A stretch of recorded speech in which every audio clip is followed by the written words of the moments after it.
राजा विदुर जो धृतराष्ट्र के भाई थे और राजा विदुर जो धृतराष्ट्र के यहां मंत्री सलाहकार हुआ करते थे। युद्ध से पहले महाराज विदुर ने राजा धृतराष्ट्र के सिंहासन को, राजा धृतराष्ट्र के नगर को त्याग करके वहां से चले गए।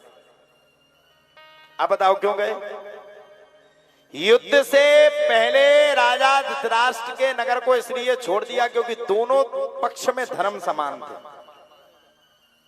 पांडव पक्ष में धर्म के रूप में भगवान श्री कृष्ण और युधिष्ठिर विराजमान थे। कौरव पक्ष में धर्म के रूप में स्वयं राजा विदुर विराजमान थे। और धर्म से धर्म कभी टकराता नहीं है, ध्यान रखना। विदुर जी महाराज ने बार बार राजा धृतराष्ट्र को समझाया, धृतराष्ट्र जो ये तेरा पुत्र है ये एक दिन तुझे नरक का वास करवा देगा, और मेरी बात को मान। इस पुत्र के चक्कर में मत पड़, इस पुत्र के चक्कर में तू बर्बाद हो जाएगा। दुर्योधन तुझे कहीं का नहीं छोड़ेगा, ना घर का ना घाट का। मेरी बात को मान जा। पांडवों को ज्यादा कुछ नहीं दे पा रहा है तो पांडवों को कम से कम रहने के लिए 5 गांव दे दे, तेरा कल्याण हो जाएगा, नहीं तो तेरा विनाश कोई नहीं रोके। जब विदुर जी महाराज की इतनी बातों को सुना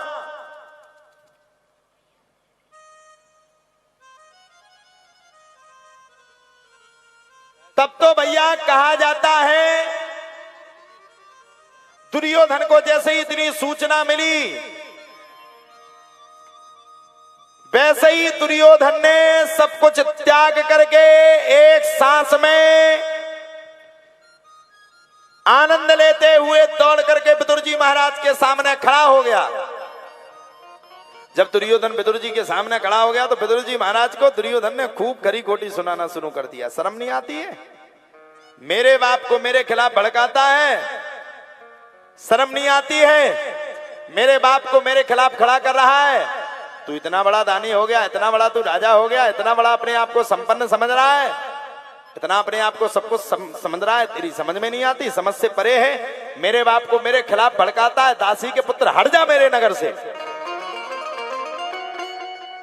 समझाते समझाते समझाते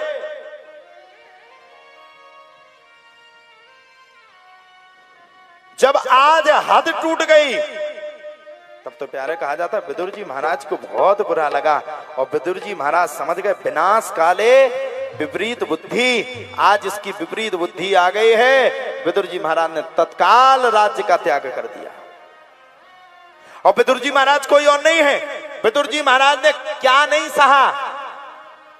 कौरवों ने लाक्षागृह में जाकर के आग लगाई, तब पांडवों की रक्षा विदुर जी ने करवाई। द्रौपदी का वस्त्रहरण हुआ, तब विदुर जी शर्माते हुए देखते रहे। भला कब तक विदुर जी ये बातों को देखते रहते? कब तक? आप लोग बताइए, कब तक आप लोग पाप कब तक सहन करोगे? दुख कब तक सहन करोगे? दर्द कब तक सहन करोगे? दुख दर्द सहने की एक सीमा होती। कहां तक हम दुख को सहन करें, कहां तक हम दर्द को सहन करें? विदुर जी महाराज को बात लग गई। और विदुर जी महाराज को जब भी ध्यान है, जब भगवान श्री कृष्ण स्वयं शांति दूत बनकर के धृतराष्ट्र के सामने आए थे और शांति दूत बनकर के प्रस्ताव रखा था कि पांडवों को मात्र 5 गांव दे। अगर ज्यादा कुछ नहीं दे पा रहे तो पांडवों को मात्र 5 गांव दे दो। 5 कितने गांव मंगाए थे? ओनली 5 गांव। वैसे राज्य किसका था? पांडवों का। राजा किसको बनना चाहिए था? युधिष्ठिर। सिंहासन पे अधिकार किसका था? युधिष्ठिर का। सब कुछ अधिकार होने के बाद भी भगवान श्री कृष्ण ने बस एक ही बात कही थी, कुछ दे पाओ ना दे पाओ, 5 ही गांव दे दो। जब 5 गांव की बात कही तब दुर्योधन को भी क्रोध आ गया। दुर्योधन ने क्रोध में आकर के तलवार निकाली। तलवार निकाल करके भगवान को मारने के लिए तैयार हो गया है। भगवान ने कहा हम ही को मार रहे हो? भारे होशियार, बड़े संपन्न हो अपने आप में, बड़े होशियार हो, बड़ा दिमाग चला लेते हो। भगवान ने कहा क्या करोगे? बोले तुम्हें बंदी बना लेंगे। भगवान बोले हमें बंदी बनाओगे? बोले बिल्कुल। बोले हमें? बोले हाँ। अच्छा, बोले बिल्कुल। बोले एक काम करो तो अब अपने मन की खटास को निकाल ही लो, हमें बंदी बनाओ, आ जाओ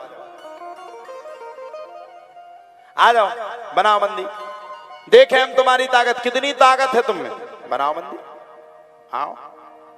और जैसे ही दुर्योधन सामने आया, भगवान ने चतुर्भुज रूप धारण किया, भगवान क्रोध में आ गया। विश्वास मानो दुर्योधन की औकात नहीं पड़ी कि भगवान के पास तो ठीक है, भगवान के सिंहासन ही को जाकर के छू ले में। भला उसको कौन बंदी बना पाएगा जिसने स्वयं बंदी गृह में जन्म लेकर के बंदी गृह के तालों को तोड़ करके नंद भवन में पहुंच गया, भला उसको कौन बंदी बनाने वाला है।